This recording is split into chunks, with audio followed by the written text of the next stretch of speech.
Hello, this is Ms. DB, and we are going to work on how to do some of the problems from the Chapter 6, Section 2 worksheet. This is on properties of parallelograms. So there's a lot of different properties that are true in parallelograms, and we can use those properties to find missing parts. Make sure that you have read pages 391 to 394. There's more information there. This is just some of the highlights. So first of all, the definition of a parallelogram is a quadrilateral with two pairs of parallel sides. And you can use the symbol, that little parallelogram, to write it, but when we're typing, we're just going to write out the word parallelogram. There's not really a good shortcut for that. So the first property of a parallelogram is right here. It says that if a quadrilateral is a parallelogram, then its opposite sides are congruent. So that means if you know it's a parallelogram already, then AB will be congruent to CD and BC will be congruent to AD. Now remember that the definition of parallelogram is that opposite sides are parallel. So that's already given if they tell us it's a parallelogram. Then there's a bunch more theorems about parallelograms. So the next one is that if a quadrilateral is a parallelogram, then its opposite angles are congruent. So angle B would be congruent to angle D, and angle A would be congruent to angle C. Then the next theorem says that if a quadrilateral is a parallelogram, then its consecutive angles are supplementary. So supplementary means the sum is equal to 180, and consecutive means right next to each other. So angle A plus angle B is equal to 180. Measure of angle B plus measure of angle C equals 180. C plus D is 180, D plus A is 180. So all the way around, the two that are next to each other are equal to 180. Okay, then one more. If a quadrilateral is a parallelogram, then its diagonals bisect each other. Now bisect is a very specific term, meaning that it cuts each other in half. So BZ would be congruent to ZD, and AZ would be congruent to CZ. So bisect each other means they cut each other into two congruent parts. All right, so knowing all of those things are true can help us find parts, variables, or missing parts of a parallelogram. So you have to be careful that you know if you're looking for an angle measure or a side length, and we talked about this in the last chapter. If you're looking for an angle measure, look for the little degree sign. If you're looking for a side length, it will not have a degree sign on it. And sides are named by 2 capital letters.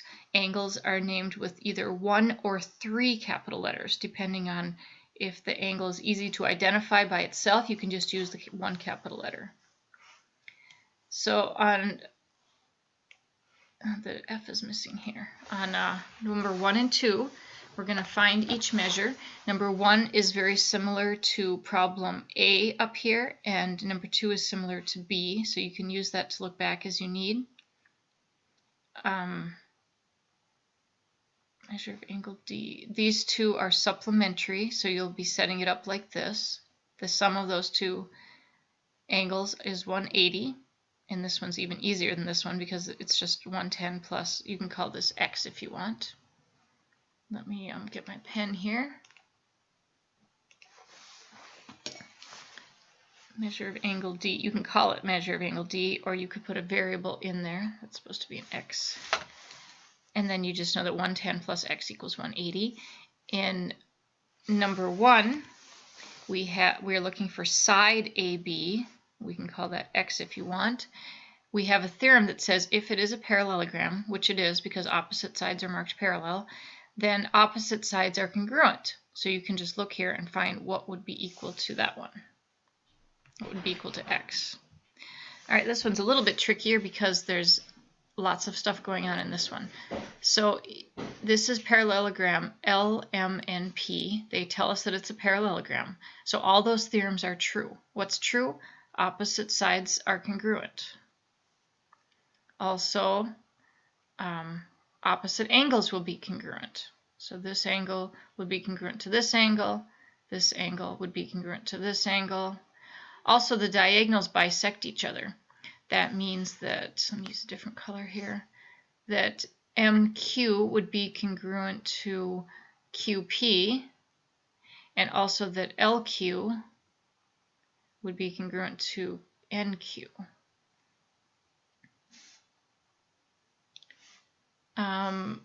I'm going to go back up to the theorems for a second.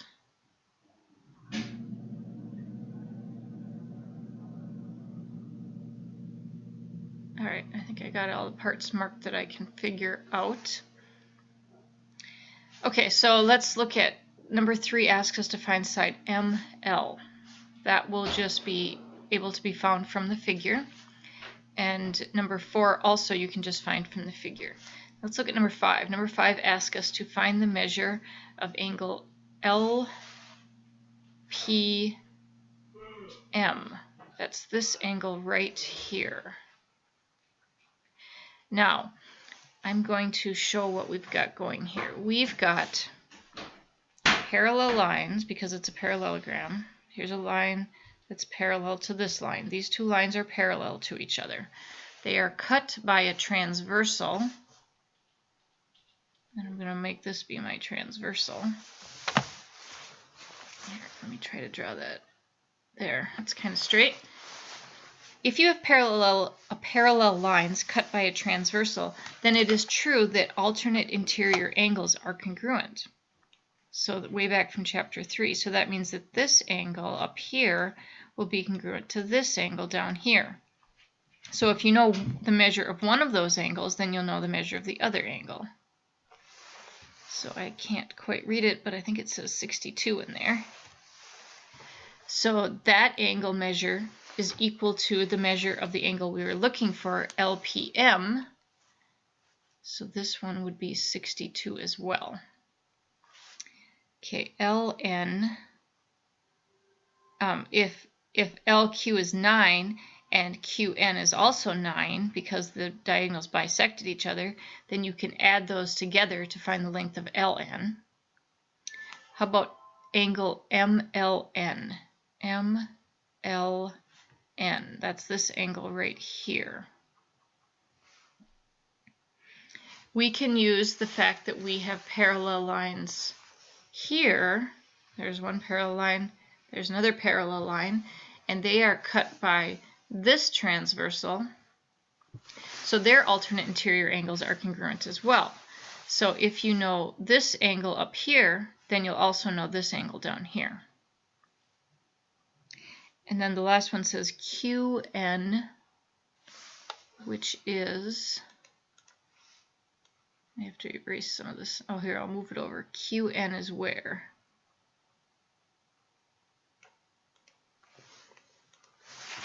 Why won't my eraser work?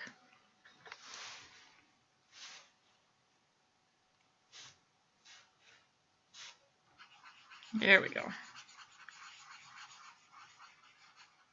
Okay, now I can see what my picture looked like again. And QN is here to here. So if, oh, that's going to be easy enough. You know that this angle, this diagonal is bisected. So if this is N, then this is N as well.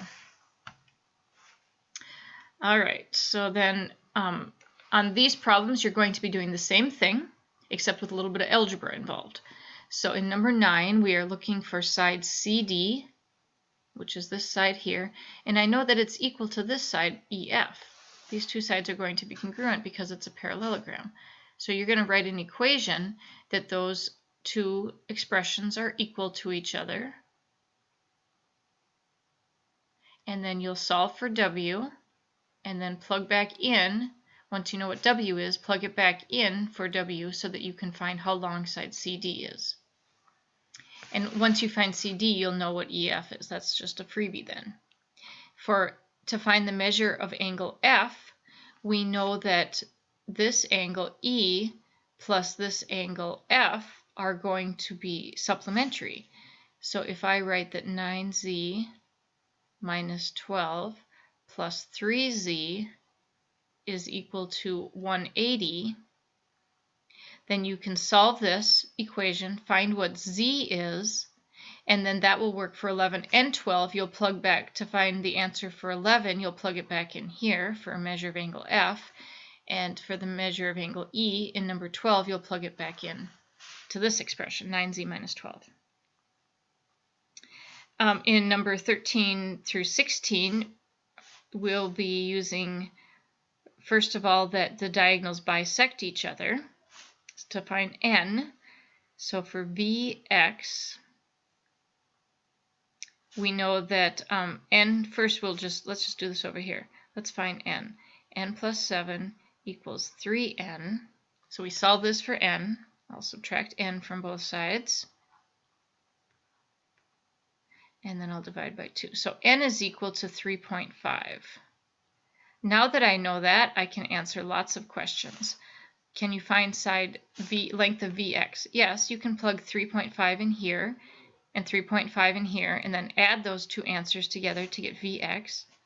For xz, that's just this one. That'll be easier. For zw, I don't know zw, but I can find zy by using, this will be the same value of n. So 4 times 3.5 plus 1. That'll be xz, and then wy will be this one plus this one. These are equal to each other, or you could just multiply one of them by 2. All right, and then parallelograms in the coordinate plane. You can graph the vertices, and they're going to give us 3 of them, and then ask us to find the other one. So what do we know is true about parallelograms? We know that the opposite sides are parallel, so therefore the slopes need to be equal. That's the main way we do these. You could also use the distance formula, but this slopes are easier. So to find the coordinate of the 4th vertex, we're going to graph, and then you're going to find the missing one. So I'm going to graph these using Sketchpad, which will make it a lot easier. So I'm just copying this, and then I'm going to show you how to do that within Sketchpad. Okay, so here's my Sketchpad. I'm going to set up a grid, and I'll make it so that we can see all of these points better. And then here is the coordinates that we need here. All right, so to graph in Sketchpad, you can plot points easily, quickly. So our first point is 0, 6. And our next point is 5, 8. And our third point is 5, 5. And these are the points. I'll label these. The first one was A, the second one was B, and this one was C. So we need to find the missing point. It looks to me like it's going to be over here. Let me connect these segments, or these points with segments. And now I know that the line over here, I guess it would be D over here, needs to be parallel to this line. So let's find the slope of this line up here. So slope is rise over run. So the rise would be, let's see, 1, 2. Here, let me move this so you don't have to read this on top of it. We'll put that down there. Okay, so the slope goes up 2 and then over 1, 2, 3, 4, 5. So I went up, whatever that was. Okay, I'll go this way. I can't. 1, 2, and then 1, 2, 3, 4, 5. So my slope is 2/5. That means that the slope of the other line has to be 2/5 too. So from this point here, I'm going to go, I know I have to go down and to the left to get there. So I'm going to go down 2 and then over 1, 2, 3, 4, 5. So that's pretty much where I thought it was going to be. And then let's just check that the slope for the other one is also going to be correct. So this one has a slope of 0. It's a vertical line. So this one also needs to have a slope of 0. So this one was an easy one to find the missing point on. And now I can connect my last point as well. So my missing point is at 0, 3. So go back to the worksheet here. I guess I can call my last point whatever letter I want, but I like D, so that would be at 0, 3. And I use Sketchpad to find that. And you can do the same thing for 18. You can graph that in Sketchpad to find the missing point. You can also use graph paper. It's just you have to graph it somewhere to be able to figure out the slope and all that. All right, we do use proofs occasionally in this chapter, not near as many as in the last couple chapters though, with triangles. In this one here, the most parts of the proof are filled in, and you just need to fill in the missing parts. So we're given that this is a parallelogram. Now, a lot of stuff is true if you know that it's a parallelogram.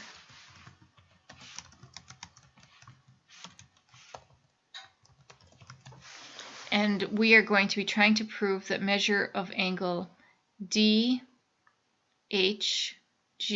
that's this angle here, is equal to the sum of EDH plus FGH. DHG. Okay, so to prove that, this first one is given. First of all, it says, let's use this. Let's use that EDG, that's this angle here, is equal to the sum of EDH, which is this little part, plus measure of angle GDH, which is the other little part. That's the angle addition postulate. The angle addition postulate says that you can add two smaller parts together to equal the bigger angle. And the same thing is also true for FGD. Angle FGD, that's this whole angle here, is made up of the sum of its two parts. So both of those are part of the angle addition postulate. All right, then we also know that measure of angle EDG, that's the one marked in red, plus which other one, I want to use one that's already dealt with, so the green angle up there will be equal to 180. So that would be measure of angle, let's name it with three things, angle DG, well, let's name it the same way they named it here, FGD, FGD. Because the theorem says that in a parallelogram, consecutive angles are supplementary. Now, what do we have here? We have that angle FGD plus EDG is equal to 180. We also have that FGD is equal to all of this, and EDG is equal to all of this. So if I'm adding these two parts together, then I could write that, this is going to be a little long. Well, I know that measure of angle EDG is equal to the measure of angle EDH plus the measure of angle GDH. I'm putting these two parts together. And that will be, I can add all of this